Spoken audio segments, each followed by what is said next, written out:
সে তার কাজগুলো করে ইনশাআল্লাহ। বেগম জিয়ার রোগমুক্তির জন্য সোমবার সকালে নয়াপল্টনে দোয়া মাহফিলের আয়োজন করে বিএনপি। আয়োজনে যোগ দিয়ে দলের সিনিয়র যুগ্ম মহাসচিব রুহুল কবির রিজভী বলেন, সরকারের বিভিন্ন প্রতিষ্ঠানে শেখ হাসিনার দোসররা এখনও ঘাপটি মেরে বসে আছে। তাদের বিষয়ে সরকারের ভূমিকার সমালোচনা করেন তিনি। এটা তো বিপ্লবী সরকার, গণ অভ্যুত্থানের সরকার, তাদের প্রতিটি কর্মকাণ্ড বিপ্লবী হতে হতো। যারা দোসর আছে, যারা প্রলম্বিত করেছে শেখ হাসিনার এই 15.5 বছরের শাসন, তাদের বিরুদ্ধে বৈপ্লবিক সিদ্ধান্ত হওয়া দরকার ছিল। তাদেরকে এক কলমের খোঁচায় তাদেরকে আপনার জঞ্জাল মুক্ত করা উচিত ছিল। সেটা না করার কারণে আজকে আমরা নানাভাবে ওই দোসরদের নানা উপদ্রব দেখছি।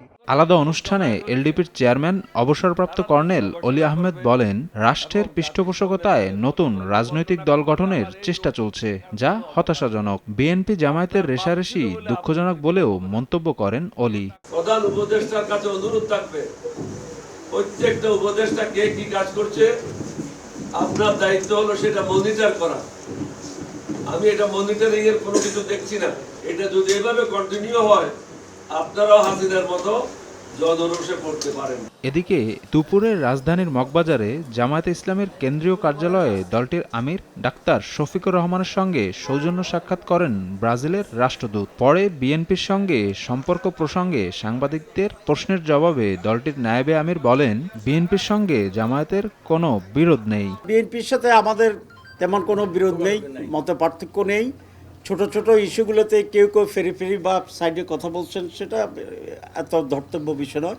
বিএনপির নজরুল ইসলাম খান সাহেব, মাননীয় সেক্রেটারি জেনারেল ওদের ফোর্সেন সাহেব ভেরি ক্লিয়ারলি বলেছেন যে জামাতের সাথে আমাদের কোনো বিরোধ নেই, আর জামাত এটা ফিল করে না যে বিএনপির সাথে আমাদের কোনো গ্যাপ আছে।